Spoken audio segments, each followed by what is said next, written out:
সবাইকে আন্তরিক শুভেচ্ছা। আশা করি আপনারা সকলেই ভালো আছেন। আজকে এসএলএসটির 26,000 চাকুরি প্রার্থীদের চাকুরি কিন্তু অনিশ্চিতের পথে। ইতিমধ্যে আপনারা সেই প্রতিচ্ছবি দেখেছিলেন। মহামান্য কলকাতা হাইকোর্টে গত বছরের এপ্রিলে একটি অর্ডার হয়েছিল যে 26,000 চাকুরি প্রার্থীদের যে প্যানেলটি সেটা পুরোটাই বাতিল। আর সে কারণেই অনেক চাকুরি প্রার্থী, রাজ্য সরকার এবং কমিশন সকলেই কিন্তু সেই অর্ডারের চ্যালেঞ্জ করে সুপ্রিম কোর্টে গিয়েছিলেন। তার হিয়ারিং হচ্ছে এবং সেই হিয়ারিংয়ের আমরা বিভিন্ন বিষয় কিন্তু জানতে পাচ্ছি এবং আগামী দিনেও কিন্তু এর হিয়ারিং আছে, অর্থাৎ আগামী জানুয়ারি মাসের 7 তারিখে সম্ভবত এর হিয়ারিং আছে। তো এই বিষয়টা ঠিক কী কারণে হলো আপনারা অনেকেই জানেন। 2016 সালে নবম থেকে দ্বাদশ শ্রেণীতে প্রায় 17,200 মতো চাকুরি প্রার্থী চাকুরি পেয়েছিলেন। নবম থেকে দ্বাদশ শ্রেণীতে এই যে 17,200 জন চাকুরি পেলেন তারা সকলেই যে দুর্নীতি করে পেয়েছেন তেমনটা নয়। এর মধ্যে ন্যায্য এবং সঠিকভাবে চাকুরি পাওয়ার সংখ্যাও যথেষ্ট বেশি। আর অপরদিকে বাকি প্রায় 8,800 মতো চাকুরি প্রার্থী গ্রুপ সি এবং গ্রুপ ডিতে চাকরি পেয়েছিলেন। তো এখন বিষয়টা হচ্ছে যে সমস্ত চাকরি প্রার্থী ওয়েটিং অবস্থায় ছিলেন তারা লক্ষ্য করছিলেন যে রিক্রুটমেন্টের ক্ষেত্রে র্যাঙ্ক ব্রেক হচ্ছিল, আর এটাই ছিল তাদের প্রথম ইস্যু। তাদের চোখে প্রথম ধরা পড়ে যে র্যাঙ্ক ব্রেক হচ্ছে, তার মানে তার মধ্যে দুর্নীতি হচ্ছে। আস্তে আস্তে কেঁচো খুঁড়তে কেউটে বেরিয়ে আসে এবং তার পরবর্তীতে তারা দুর্নীতির কথা জানতে পারে অনেক চাকুরি প্রার্থী এবং অনেক ধরনের প্রমাণ দেওয়ার চেষ্টা করে এবং সেই পরিপ্রেক্ষিতে মহামান্য কলকাতা হাইকোর্টে একটা মামলা হয়। আর সেই মামলায় সিবিআই তদন্তের নির্দেশও দেওয়া হয়। আর সিবিআই কিন্তু পরবর্তীতে এই যে যারা পরীক্ষা দিয়েছিলেন নবম, দশম, একাদশ, দ্বাদশ গ্রুপ সি ডি এর তাদের ওএমআর শিট মোটামুটিভাবে চেক করেছেন এবং যতটা সম্ভব তারা দুর্নীতিগ্রস্তদের উদ্ধার করতে পেরেছিলেন। তো সবটাই যে উদ্ধার করতে পেরেছিলেন তেমনটা আমরা এখনো পর্যন্ত জানি না, কিন্তু যতটা উদ্ধার করতে পেরেছিলেন সেটা কিন্তু সর্বসম্মুখে সেটা উন্মুক্ত করা হয়েছিল। আপনারা নিশ্চয়ই দেখেছেন অনেকে একটি গোল করে বা দুটি গোল করে, কেউ বা সাদা ওএমআর দিয়ে চাকরি করছেন। এটা একেবারেই তাজ্জব ঘটনা। এই ঘটনা যখন মহামান্য কলকাতা হাইকোর্টের বিচারপতির সামনে চলে আসে তখন কিন্তু সেগ্রিগেশনের বিষয়টা চলে আসে। তো সেগ্রিগেশন যেহেতু সম্ভব হয়নি তাই পুরো প্যানেল বাতিলের কিন্তু নির্দেশ দেওয়া হয় এবং পুরো প্যানেল যখন বাতিলের নির্দেশ দেওয়া হয় তখন যারা দুর্নীতি করে চাকরি পায়নি, যারা ন্যায্যভাবে চাকরি পেয়েছিলেন, যারা গায়ের রক্ত জল করে পড়াশোনা করে চাকরি পেয়েছিলেন তারা কিন্তু তার বিরোধিতা করে একেবারে সুপ্রিম কোর্টে চলে যায় এবং সুপ্রিম কোর্টে সেই মামলার কিন্তু হিয়ারিং হচ্ছে। এবার আমরা যতটুকু দেখতে পাচ্ছি যে সুপ্রিম কোর্টে এই যে মামলাটা, সেই মামলার দুটো দিক কিন্তু এই মুহূর্তে স্ট্রং। একটি দিক হচ্ছে সেগ্রিগেশন আর একটা হচ্ছে পুরো প্যানেল বাতিল। তো যদি সেগ্রিগেশন সম্ভব হয় তাহলে কিন্তু দুর্নীতিগ্রস্তরাই শুধু চাকুরি হারাবে, আর যদি সেগ্রিগেশন সম্ভব না হয় তাহলে পুরো প্যানেল বাতিল হবে। তো এই অবস্থায় হিয়ারিং কিন্তু অনগোয়িং। আর সেগ্রিগেশন যদি সম্ভব হয় তাহলে কিন্তু অনেক রাঘব বোয়ালের মুখ কিন্তু একেবারে উন্মুক্ত হবে। আজকে কিন্তু অকাট্য একটা সত্য কথা বলার চেষ্টা করছি, খুবই মনোযোগ সহকারে শুনবেন।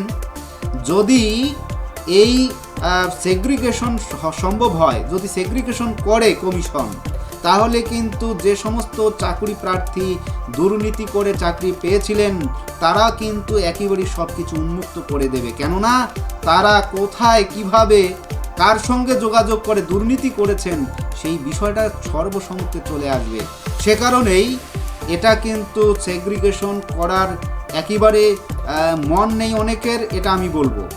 তো সে কারণে বহু সংখ্যক চাকরি প্রার্থী যারা দীর্ঘদিন ধরে পড়াশোনা করে দুর্নীতি না করে খুবই গরিব ঘরের মানুষ হয়ে তারা আজকে চাকরি করছেন, তারা আন্দোলনের পথ বেছে নিয়েছেন। কেননা তারা অনেক কষ্ট করে চাকরি পেয়েছেন।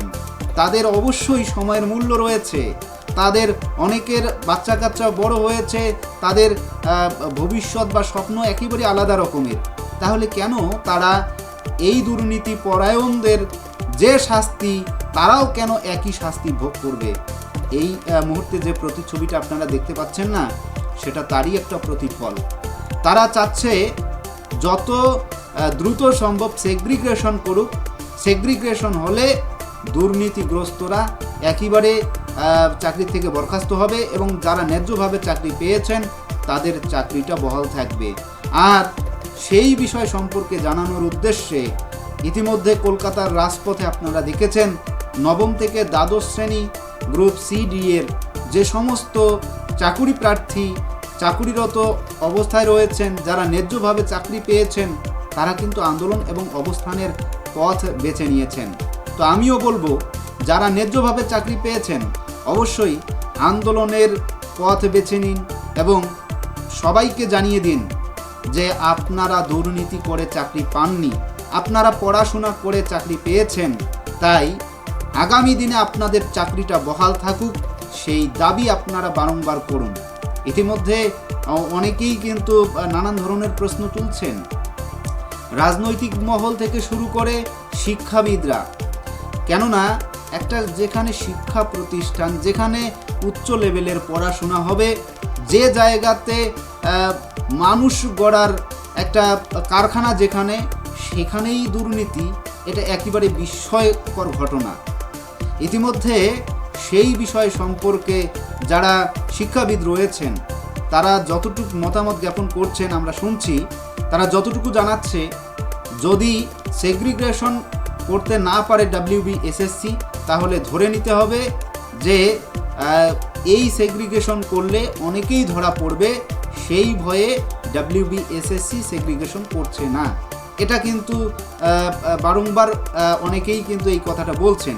তো সুতরাং আমি চাইব যে সমস্ত চাকরি প্রার্থী ন্যায্যভাবে যারা দিনের পর দিন পরিশ্রম করে সারা জীবনের লক্ষ্য হিসাবে এই চাকরিটা পেয়েছেন, আমি তাদের চাকরি থাকার পক্ষে এবং আমি মনে করি আপনারা ভীষণভাবে আন্দোলন করুন। আশা করি সুপ্রিম কোর্টের বিচারপতির কানে এই আন্দোলনের আওয়াজটা পৌঁছে যাবে, তাই বিচারপতিও হয়তো এই বিষয়টা সম্পর্কে ভাবার চেষ্টা করবে। তবে আপনাদের যে আন্দোলন সেটা যত জোরালো হবে তত কিন্তু আপনাদের সুফল আসবে এবং বিচারপতি যখন এই বিষয়টা অনুধাবন করতে পারবেন, হয়তোবা এই যে সেগ্রিগেশনের বিষয়টা সেই দিকেই রায় দেওয়ার চেষ্টা করবেন। সেগ্রিগেশন করতেই হবে, এই এতটুকু বললাম। তাই আপনারাও যেভাবে পারেন সেগ্রিগেশনের পথে হাঁটুন, ব্যাপক থেকে ব্যাপকতর আন্দোলন করুন। আমি কিন্তু নবম থেকে দ্বাদশ শ্রেণী তথা গ্রুপ সি গ্রুপ ডিতে চাকরি করি না, কিন্তু যারা ন্যায্যভাবে চাকরি পেয়েছেন আমি তাদের পক্ষে সওয়াল করছি, আমি আপনাদের পাশে থাকার চেষ্টা করছি। তাই আপনারা আর বাড়িতে কেউ বসে থাকবেন না। আমি অনুরোধ করব আপনাদের ন্যায্য পাওনাকে আপনারা ফিরিয়ে আনতে পারেন আপনাদের একটা ভালো পদক্ষেপের উপর নির্ভর করে, অর্থাৎ আন্দোলন এবং অবস্থান বিক্ষোভ করে। তো যা হোক, আজকের ভিডিও এ পর্যন্ত। আমার কথা বলার মধ্যে যদি কোথাও জড়তা থেকে থাকে তো আমাকে মাফ করবেন। সকলেই ভালো থাকবেন, সুস্থ থাকবেন। ধন্যবাদ।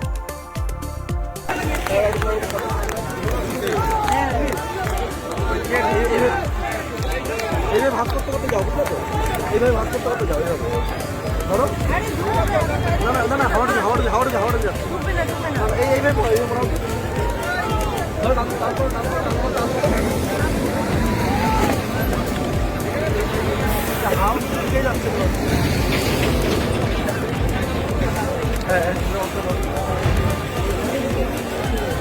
রেডি হও স্যার, প্রতিরোধ করার জন্য।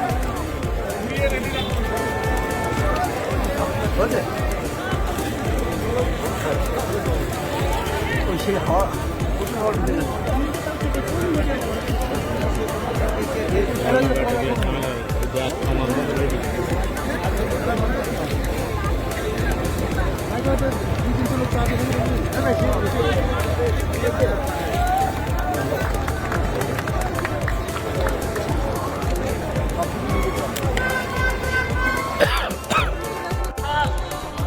কখনো এটা ভেবে নিশ্চয় আসেননি আপনি আসবেন, বসবেন আর চলে যাবেন। আমরা এখান থেকে কেউ যাব না। একদিন, দুদিন, 3 দিন, 4 দিন, এমনকি বিচার না পাওয়া অবধি আমরা